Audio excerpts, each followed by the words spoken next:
ഇന്ന് നമുക്ക് മുട്ടപ്പത്തിരി ഉണ്ടാക്കാം. കണ്ടില്ലേ, നല്ല അടിപൊളിയായിട്ട് മുട്ടപ്പത്തിരി ഉണ്ടാക്കി കിട്ടിയിട്ടുണ്ട്. അതുപോലെ ഇതുണ്ടാക്കുന്ന ചട്ടി എങ്ങനെയാണ് മയക്കെടുക്കുന്നതെന്നും കൂടെ പറഞ്ഞു തരാം. അപ്പോൾ ഇഷ്ടപ്പെട്ട് കഴിഞ്ഞാൽ എല്ലാവരും ലൈക്ക് ചെയ്യാനും ഷെയർ ചെയ്യാനും സബ്സ്ക്രൈബ് ചെയ്യാനും മറക്കരുത്. അപ്പോൾ നമുക്കിതെങ്ങനെ ഉണ്ടാക്കാൻ നോക്കാം. 1.25 കപ്പ് അളവിൽ വറുത്ത അരിപ്പൊടി എടുക്കണം. പത്തിരിപ്പൊടിയാണ് എടുത്തിട്ടുള്ളത്. അത് നമുക്കൊരു പാത്രത്തിലോട്ട് ഇട്ട് കൊടുക്കാം. പിന്നെ ഒരു മുട്ട പൊട്ടിച്ച് ഒരു പാത്രത്തിലോട്ട് ഒഴിച്ച് കൊടുക്കാം. ഇത് എന്നിട്ട് 1 ടീസ്പൂൺ ഉപ്പും കൂടെ ചേർത്തിട്ട് നന്നായിട്ടൊന്ന് അടിച്ചെടുക്കണം.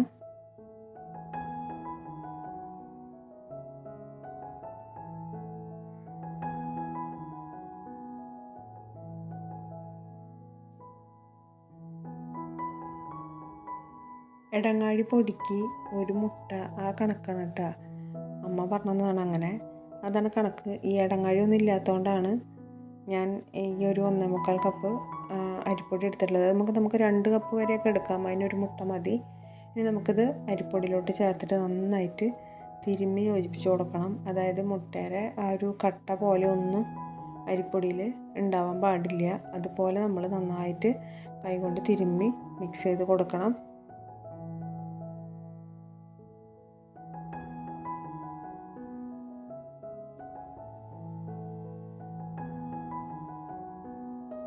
ഇപ്പോൾ ഇതേ പൊടിയൊക്കെ നന്നായിട്ട് തിരുമ്മി യോജിപ്പിച്ചിട്ടുണ്ട്.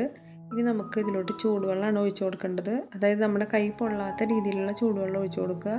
വെള്ളത്തിൻ്റെ കണക്ക് ഞാൻ പറയുന്നില്ല, കാരണം ഓരോ പൊടിക്കനുസരിച്ച് വെള്ളത്തിൻ്റെ അളവിന് വ്യത്യാസം വരും. അപ്പോൾ ഞാനിത് എങ്ങനെയാണ് കുഴച്ചെടുക്കേണ്ടതെന്നുള്ളത് കാണിച്ചു തരാം. അപ്പോൾ അതിനനുസരിച്ച് നിങ്ങൾ വെള്ളം ചേർത്താൽ മതി. ഇതുപോലെ കുഴയ്ക്കുക. അതിനനുസരിച്ച് നമ്മൾ വെള്ളം ഒഴിക്കുന്നതിനനുസരിച്ച് പൊടി ഇങ്ങനെ കട്ടിയായിട്ട് വരും. അപ്പോൾ അതിനനുസരിച്ച് വെള്ളം ഒഴിച്ച് നന്നായിട്ട് കുഴച്ചെടുക്കുക.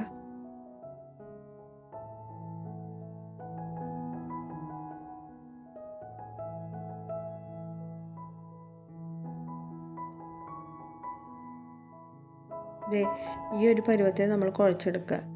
ഇനി ഇതിലേക്ക് നമ്മൾ പച്ചവെള്ളമാണ് ഒഴിച്ചു കൊടുക്കുന്നത്. അതായത് ചൂടുവെള്ളത്തിൽ നമ്മൾ കുഴച്ചെടുത്തിട്ട് പച്ചവെള്ളത്തിൽ ഇത് കലക്കിയെടുക്കണം.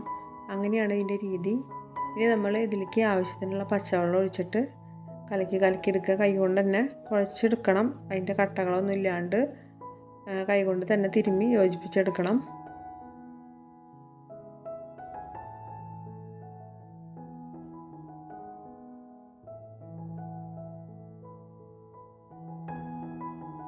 ഈ ഒരു പരുവത്തിലാണ് മാവ് കലക്കിയെടുക്കേണ്ടത്. ഇത് കറക്റ്റ് പരുവാണ് മാവിൻ്റെ. ഇനി നമുക്ക് മുട്ടപ്പത്തിരി ഉണ്ടാക്കാം. അതിന് വേണ്ടിയിട്ട് മൺചട്ടിയാണ് അടുപ്പത്ത് വെച്ചിട്ടുള്ളത്. ഇത് മുട്ടപ്പത്തിരിയൊക്കെ ഉണ്ടാക്കിയെടുക്കുന്ന ചട്ടിയാട്ടോ. നമ്മൾ തീ കൂട്ടി വെച്ചിട്ട് ചട്ടി ചൂടാകുമ്പോൾ തീ കുറച്ച് വയ്ക്കുക. അത് കഴിഞ്ഞിട്ട് നമുക്ക് ഒരു തവി മാവ് ഒഴിച്ച് കൊടുക്കാം. എന്നിട്ട് ചെറുതായിട്ടൊന്ന് പരത്തി കൊടുക്കുക. ഒത്തിരി അങ്ങ് പരത്തരുത്. മുട്ടപ്പത്തിരിയുടെ സൈസിനനുസരിച്ചുള്ള ആ ഒരു വലുപ്പത്തിൽ പരത്തി കൊടുക്കുക. എന്നിട്ട് ചെറിയ ചെറിയ ഹോൾസുകൾ വരാൻ തുടങ്ങും ഇതിൻ്റെ അകത്ത്. അന്നേരത്ത് നമുക്കിത് അടച്ച് വയ്ക്കാം. അടച്ച് വയ്ക്കുന്ന ഭാഗം എടുക്കാൻ മറന്നുപോയി, സോറിയേ. അപ്പോൾ അത് അടച്ച് വയ്ക്കാം. അത് കഴിഞ്ഞിട്ട് നമുക്കൊരു 1-2 മിനിറ്റ് കഴിയുമ്പോൾ തുറക്കാം. അന്നേരത്ത് ഇതിങ്ങനെ സൈഡിൽ നിന്നൊക്കെ വിട്ട് പോന്നിട്ടുണ്ടാവും. ഈ മുട്ടപ്പത്തിരി നമ്മൾ ചട്ടിയിൽ നിന്ന് എടുക്കുമ്പോൾ ഒരു കാര്യം കൂടെ ശ്രദ്ധിക്കണേ. മുട്ടപ്പത്തിരി ഇങ്ങനെ ചട്ടിയിൽ നിന്ന് വിട്ട് വന്നിരിപ്പുണ്ടാവും. ആ സൈഡിൽ കൂടെ വേണം കയ്യിൽ വെച്ചെടുക്കാൻ. ഒട്ടിപ്പിടിച്ചിരിക്കുന്ന ഭാഗത്ത് പോയിട്ട് കയ്യിൽ വെച്ചിട്ട് കുത്തരുത്. അപ്പോൾ നമുക്കത് കറക്റ്റായിട്ട് കിട്ടത്തില്ല. ഇങ്ങനെ വിടർന്നിരിക്കുന്ന ഭാഗത്ത് കൂടെ പതുക്കെ ഒന്ന് കയ്യിൽ കയറ്റുവാണെങ്കിൽ പെട്ടെന്ന് തന്നെ നമുക്കത് എടുക്കാനായിട്ട് പറ്റും. ഇനി ഞാൻ ഈ ചട്ടി എങ്ങനെയാണ് മയക്കിയെന്ന് പറഞ്ഞു തരാം. ഇത് നമ്മൾ ചട്ടി മേടിച്ച് കൊണ്ടുവന്നിട്ട് ഒരു ദിവസം മൊത്തം വെള്ളം ഒഴിച്ചിടും. പിറ്റേ ദിവസം, അതായത് കഴുകിയതിന് ശേഷം കേട്ടോ, നന്നായിട്ട് കഴുകിയതിന് ശേഷം ഒരു ദിവസം മൊത്തം വെള്ളം ഒഴിച്ചിടും. അത് കഴിഞ്ഞിട്ട് പിറ്റേ ദിവസം നമ്മൾ അതിൻ്റെ അകത്തോട്ട് കുറച്ച് കൂടുതൽ എണ്ണ ഒഴിച്ചിട്ട് കുറച്ച് തേങ്ങ നല്ലതുപോലെ വറുത്തിട്ട് ആ തേങ്ങ ഉൾപ്പെടെ അതിലോട്ട് ഒരു ദിവസം വെച്ചേക്കും. പിന്നെ പിറ്റേ ദിവസം നമ്മളത് വെറുതെ ഒന്ന് കഴുകിയിട്ട് എടുത്തു വയ്ക്കും. അത് കഴിഞ്ഞിട്ട് ഞാൻ ഒരു മെഴുക്ക് പുരട്ടി ഉണ്ടാക്കിയായിരുന്നു. ഇതിൻ്റെ അകത്ത് എന്താ മെഴുക്ക് പുരട്ടി ഉണ്ടാക്കിയത് എനിക്ക് ഓർമ്മയില്ല, ഉണ്ടാക്കിയായിരുന്നു. അത് കഴിഞ്ഞിട്ട് ഞാൻ തേങ്ങ വറുത്തിട്ടുള്ള കറി വെക്കാൻ വേണ്ടിയിട്ട് തേങ്ങ ഒന്നും കൂടെ ഇതിൻ്റെ അകത്ത് വറുത്തെടുത്തു. അത് കഴിഞ്ഞിട്ടാണ് മുട്ടപ്പത്തിരി ഉണ്ടാക്കിയത്. പിന്നീട് ഇനി ഇതിൻ്റെ അകത്ത് ഞാൻ വേറെ ഒന്നും ചെയ്യത്തില്ല. ഈ മുട്ടപ്പത്തിരി മാത്രമേ ഉണ്ടാക്കത്തുള്ളൂ. കാരണം എന്താ വെച്ചാൽ നന്നായിട്ട് മയങ്ങി കിട്ടിയിട്ടുണ്ട് ചട്ടി. അപ്പോൾ ഇനി നമ്മൾ വേറെ എന്തെങ്കിലും ഉണ്ടാക്കി കഴിഞ്ഞാൽ അതിൻ്റെ ആ ഒരു ഇത് പോവും. പിന്നെ ഇത് കഴുകുമ്പോൾ എന്നാണെന്ന് വെച്ചാൽ ശ്രദ്ധിക്കേണ്ടത്, സ്ക്രബ്ബർ ഒന്നിട്ട് ഒത്തിരി അങ്ങനെ ഉരയ്ക്കരുത്. പിന്നെ വേറൊരു കാര്യം കൂടെ ഇതിൽ ശ്രദ്ധിക്കണം. ഓരോ തവണ മുട്ടപ്പത്തിരി ഉണ്ടാക്കി കഴിയുമ്പോഴും ഒരു തുണി വെച്ച് നല്ലോണം ക്ലീൻ ചെയ്തിട്ട് വേണം അടുത്തത് ഒഴിക്കാൻ. ഞാനത് കാണിക്കാൻ വിട്ടുപോയതാണേ. അപ്പോൾ അത്രയേ ഉള്ളൂ. ഇതുപോലെ നല്ല അടിപൊളിയായിട്ട് നമുക്ക് മുട്ടപ്പത്തിരി ഉണ്ടാക്കിയെടുക്കാൻ പറ്റും.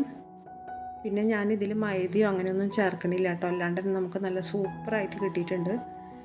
ഇത് ഒരു ചെറുപ്പകാലത്ത് ഒത്തിരി ഉണ്ടാക്കി കഴിച്ചുള്ള ഒരു വിഭവം കൂടിയാണ്. എനിക്ക് ഭയങ്കര ഇഷ്ടമുള്ളൊരു സംഭവമാണ്. നമ്മുടെ തൃശ്ശൂർക്കാരുടെ സ്വന്തം മുട്ടപ്പത്തിരിയാണ്. വേറെ വല്ലവരും ഇങ്ങനെ ഉണ്ടാക്കുന്നുണ്ടോയെന്ന് എനിക്ക് അറിയത്തില്ല കേട്ടോ, അതുകൊണ്ടാണ് പറഞ്ഞത് തൃശ്ശൂർക്കാരുടെ സ്വന്തം എന്ന് പറഞ്ഞത്.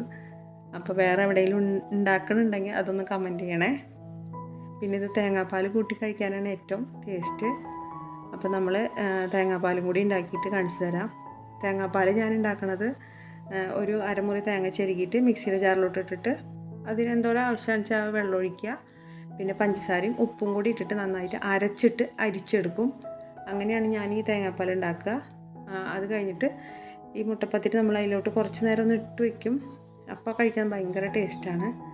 ഒന്നൊരു കുതിർന്ന് വരണം, അപ്പോഴാണ് അതിന് ഭയങ്കരമായ ടേസ്റ്റ് വരിക. അപ്പോൾ ഇഷ്ടപ്പെട്ട് കഴിഞ്ഞാൽ എല്ലാവരും ഒന്ന് ഉണ്ടാക്കി നോക്കണം. അതുപോലെ അഭിപ്രായങ്ങളൊക്കെ ഒന്ന് കമൻറ്റ് ചെയ്യണേ. അപ്പോൾ നമുക്കൊരു അടുത്തൊരു വീഡിയോയിൽ കാണാം കേട്ടോ.